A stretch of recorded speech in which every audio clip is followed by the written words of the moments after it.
முனைவர் திருமதி சௌமியா அன்புமணி அவர்கள். மாண்புமிகு பேரவைத் தலைவர் அவர்களே, மாண்புமிகு முதலமைச்சர் அவர்களே, மாண்புமிகு அமைச்சர் பெருமக்களே, மாண்புமிகு எதிர்க்கட்சி தலைவர் அவர்களே, மாண்புமிகு சட்டமன்ற குழு தலைவர் அவர்களே, மாண்புமிகு சட்டமன்ற உறுப்பினர்களே, உங்கள் அனைவருக்கும் வணக்கம். தமிழ்நாடு சட்டப்பேரவையில் மேதகு ஆளுநர் அவர்கள் ஆற்றிய உரைக்கு நன்றி தெரிவிக்கும் தீர்மானத்தின் மீதான விவாதத்தில் பங்கேற்று பேச வாய்ப்பு அளித்தமைக்கு எனது நன்றியை தெரிவித்துக் கொள்கின்றேன்.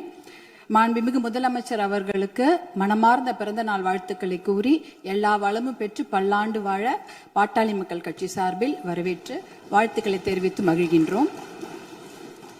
என்னை இந்த சட்டமன்றத்தில் பேச வாய்ப்பளித்து என்னை இந்த நிலைக்கு உயர்த்திய பாட்டாளி மக்கள் கட்சியின் நிறுவனர் மருத்துவர் ஐயாவிற்கும், பாட்டாளி மக்கள் கட்சியின் தலைவர் மருத்துவர் அன்புமணி ராமதாஸ் அவர்களுக்கும் இந்த நேரத்தில் சிரம் தாழ்ந்த நன்றிகளை தெரிவித்துக் கொள்கின்றேன். என்றுமே அயராது பாடுபட்டு களப்பணி ஆற்றிக் கொண்டிருக்கும் பாட்டாளி மக்கள் கட்சியின் அடிப்படை தொண்டர்களுக்கும் அனைத்து நிலை நிர்வாகிகளுக்கும் என் நெஞ்சார்ந்த நன்றிகள். என்னுடைய தேர்தல் வெற்றிக்கு உறுதுணையாக நின்ற அனைத்து கூட்டணி கட்சி தலைவர்களுக்கும் எனது மனமார்ந்த நன்றிகளை இந்த நேரத்தில் உரித்தாக்குகிறேன். என்மேல் அன்பும் பாசமும் நம்பிக்கையும் வைத்து எனக்கு வாக்களித்த எனது தர்மபுரி சட்டமன்ற தொகுதி வாக்காளர் பெருமக்களுக்கும் அனைத்து சகோதர சகோதரிகளுக்கும் என் மனமார்ந்த நன்றிகள்.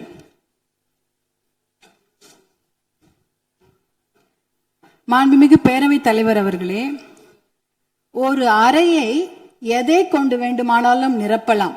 ஒரு அறையில ஒரு பருத்தி மூட்டையை கொண்டு அடுக்கினாலும் அது நிரம்பிவிடும். இல்ல அதே அறையில ஒரு என்ன சொல்றது, ஒரு வைக்கோல் போரை வைத்தாலும் அது நிரம்பிவிடும். ஆனால் அந்த ஒரு அறையில ஒரு மெழுகுவத்தி ஏத்தி வச்சா, ஒரு விளக்கு ஏத்தி வச்சா அந்த விளக்குடைய ஒளி அந்த அறையே நிரப்பிவிடும். அப்படிப்பட்ட ஒரு நிகழ்ச்சியை தான் நான் மாண்புமிகு ஆளுநர் அவர்கள் உரையில நான் பார்த்தேன்.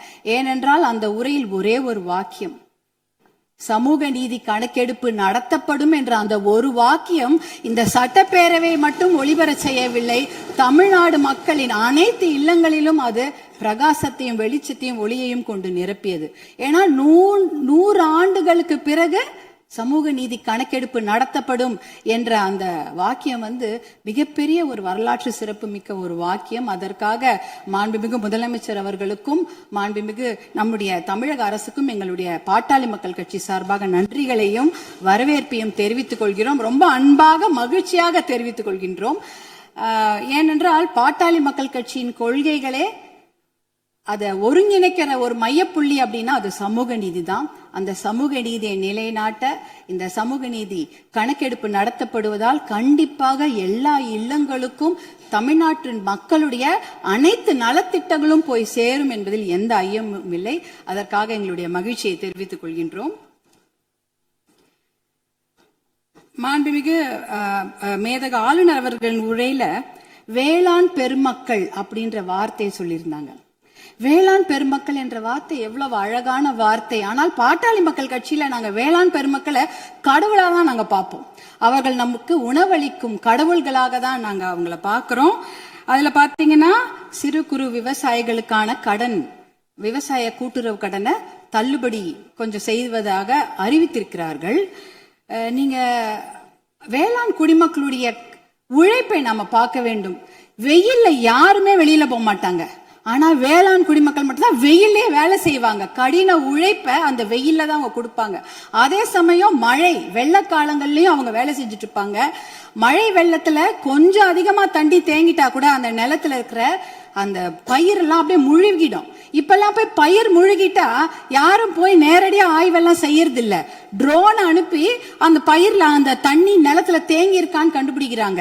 2 நாள் கழிச்சு நீங்க ட்ரோன் அனுப்புனீங்கன்னா தண்ணியே இருக்காது, தண்ணி வடிஞ்சிரும். அப்ப அந்த ட்ரோன் என்ன சொல்லும்னா தண்ணி இல்ல, அங்க எந்த பாதிப்பும் இல்ல அப்படின்ற தகவலை கொடுக்கும்.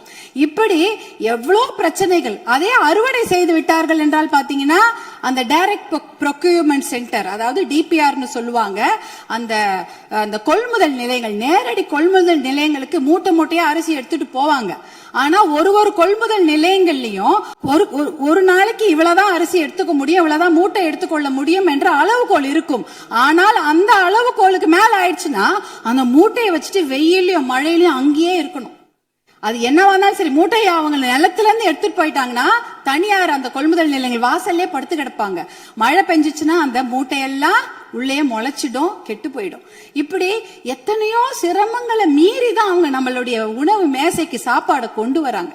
அதற்காக அவங்க வாங்குற கடன் பாத்தீங்கன்னா தனியார் வங்கிகள்ல வாங்குவாங்க, தேசிய வங்கிகளை வாங்குவாங்க, கூட்டுறவு கடன் வாங்குவாங்க, யாருக்கிட்ட வேணாலும் கடன் வாங்கி அந்த விவசாயத்தை செய்வாங்க. அப்படி இருக்கும்பொழுது அந்த வங்கி கடன்களை நாம தள்ளுபடி செய்ய வேண்டும். மகாராஷ்டிரால பாத்தீங்கன்னா எல்லா வங்கி கடன்களையும் தள்ளுபடி செய்திருக்கிறாங்க. நம்ம தமிழ்நாட்டுல நம்ம கூட்டுறவு கடன், அந்த கடனை வாங்கின கடனை முழுமையாக தள்ளுபடி செய்ய வேண்டும் என்பதுதான் எங்களுடைய வேண்டுகோள். அப்படி ஏன் தெரியுங்களா, தமிழ்நாட்டுடைய ஒரு 3 பேர்ல 2 பேர் விவசாயத்தை சார்ந்த தொழில் செய்யறாங்க தமிழ்நாட்டுல. அப்படி இருக்கும்பொழுது வருஷத்துக்கு நீங்க 10,000 கோடி கடன் வாங்கினவங்க கூட சந்தோஷமா வெளிநாட்டுல வாழ்ந்துடுறாங்க கடனை கட்டாம. ஆனா 10,000 ரூபாய் கடன் வாங்கிட்டு அந்த கடனை யாரா வீட்டு வாசல்ல வந்து கேட்டாங்கன்னா அவமானம் தாங்காம தற்கொலை பண்ணிக்கிறாங்க.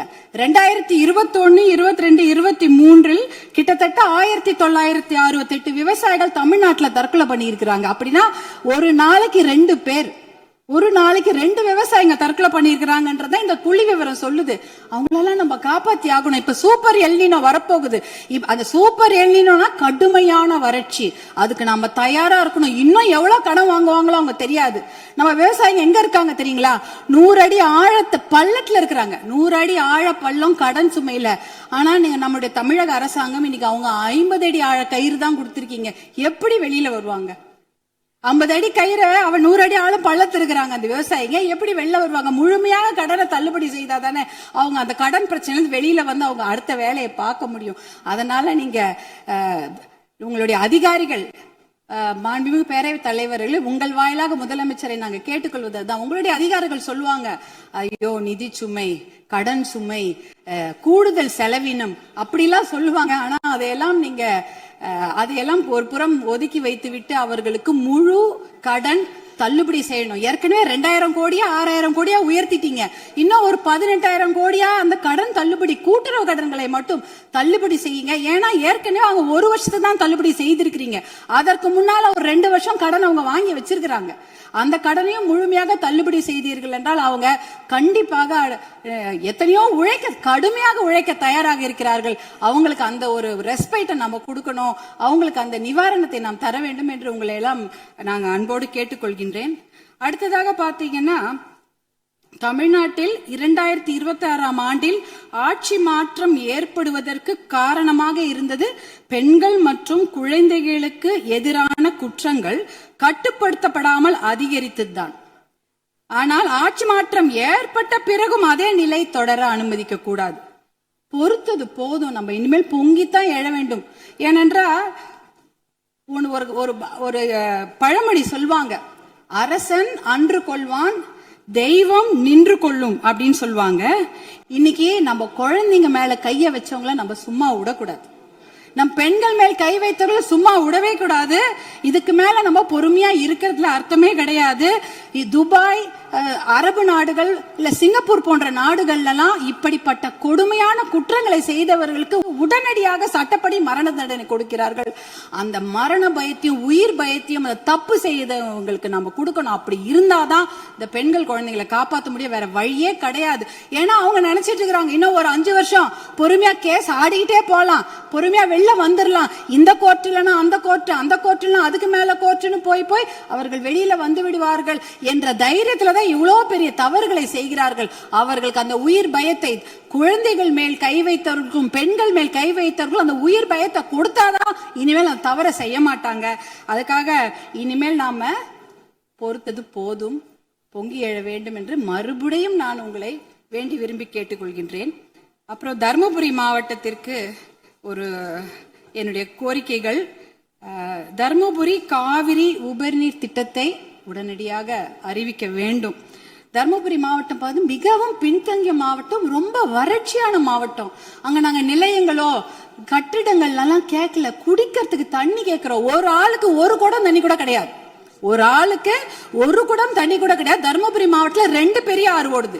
காவிரி ஆறு ஓடுகிறது, தென்பெண்ணை ஆறு ஓடுகிறது. ஆனா அதுல இருந்து தண்ணி அவங்களால குடிக்க முடியாது. ஏன்னா அந்த தண்ணி அவங்க வீட்டுக்கு வராது, பார்க்க தான் முடியும். நேரா பாப்பாங்க, ஆறு எதிர்க்க ஓடும், தண்ணி வீட்டுக்கு வராது. இப்படிதான் அதனோட நிலைமை.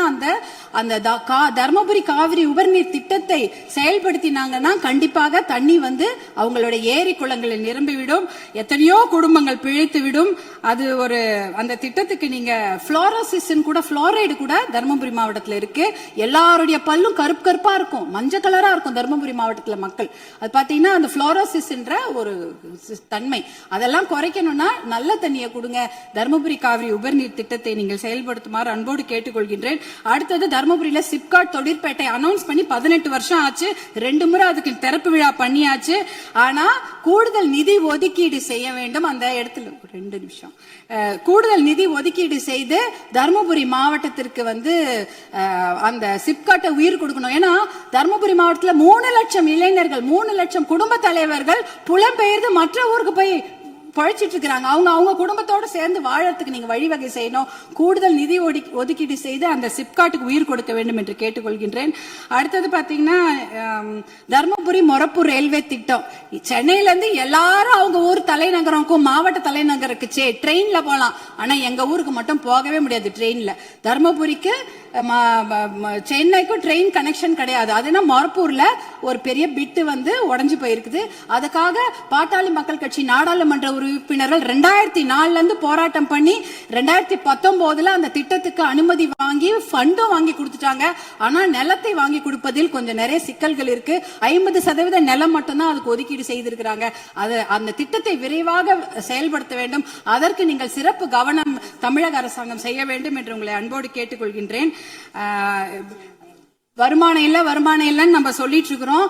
ஆனால் நிறைய நல்ல திட்டங்கள் இருக்கிறது. அதாவது பாலிசி டிசிஷன்ஸ் பண்ணாலே அந்த வருமானம் தேவை கிடையாது. இப்ப இளைஞர்களுக்கு வேலை வாய்ப்பு 75% நீங்கள் உறுதி செய்து விட்டீர்கள் தனியார் துறையில அப்படின்னு சொன்னீங்கன்னா, தனியார் துறையா அவங்களுக்கு வேலையை கொடுப்பாங்க. தமிழ்நாட்டு இளைஞர்களுக்கு வேலை கொடுக்கப்படும். இப்ப வேலையில்லா திண்டாட்டம் அதுவே குறைஞ்சிடும். அதே போல மாவட்டங்கள் அதிகமாக இருக்கிறது தமிழ்நாட்டில். அதாவது அதை வந்து நம்ம மாவட்டங்களை பிரித்தால் ஒரு கொஞ்சமாக நிதி சுமை தான். ஆனா மாவட்டம் மிகப்பெரிய வளர்ச்சியை பெற்றுவிடும். அதே போல பில்ஃபரேஜை குறைக்கிறோன்ட்டு கவர்னருடைய மேதக ஆளுநர் உரையில இருந்தது. கனிம வள கொள்ளை வந்து தடுத்துட்டா 1.5 லட்சம் கோடி 2 லட்சம் கோடி ரூபாய் நம்மால வருவாய் வந்து தமிழ்நாட்டுக்கு கிடைக்கும். அதே போல சேவை உரிமை பெறும் சட்டம் 21 மாநிலங்கள்ல இருக்கிறது. அது வந்து பொதுமக்களுடைய நலனுக்காக கொண்டு வரப்பட்டது. அது பாத்தீங்கன்னா அதனால எப்படின்னா எந்த ஒரு விஷயத்துக்காக பொதுமக்கள் அப்ளை பண்றாங்களோ உடனே வந்து சேர்ந்துரும், 1 பைசா செலவில்லாம. சேவை உரிமை சட்டம், லோக ஆயுக்தாவை பலப்படுத்த வேண்டும். இப்படி போன்ற பில்ஃபரேஜ்களை தடுத்தாலே தமிழ்நாட்டுக்கு வருவாய் ஏற்பட்டுவிடும். பாலிசி டிசிஷன்ஸ் பண்ணும்பொழுது எந்த ஒரு நிதி சுமையும் கிடையாது. இப்படிப்பட்ட திட்டங்களை எல்லாம் நீங்க கவர்னர் உரையில, மேதக ஆளுநர் உரையில சிலவற்றை அறிவிப்பு செய்திருக்கிறீர்கள், சிலவற்றை அறிவிப்பு செய்யாமல் இருக்கிறீர்கள். அதையெல்லாம் கொண்டு வர வேண்டும் என்று உங்களை கேட்டுக்கொண்டு, எனக்கு இந்த வாய்ப்பை அளித்த பேரவைத் தலைவர் அவர்களுக்கும் மாண்புமிகு முதலமைச்சர் அவர்களுக்கும் எல்லோருக்கும் என்னுடைய சட்டமன்ற உறுப்பினர்கள் என் மனமார்ந்த நன்றியை தெரிவித்துக் கொள்கின்றேன். அவை முன்னவர் மாண்பு பேரவைத் தலைவர்களே, மாண்பு உறுப்பினர்கள் குறிப்பிடுகிற ரயில்வே திட்டத்திற்காக நிலமெடுப்பிலே தாமதம் ஏற்படுகிறது என்று சொன்னார்கள். அதற்காக தனி தாசில்தாரை விரைவாக நியமிக்கிறோம். விரைந்து அந்த பணிகள் நிறைவேற்றப்படும்.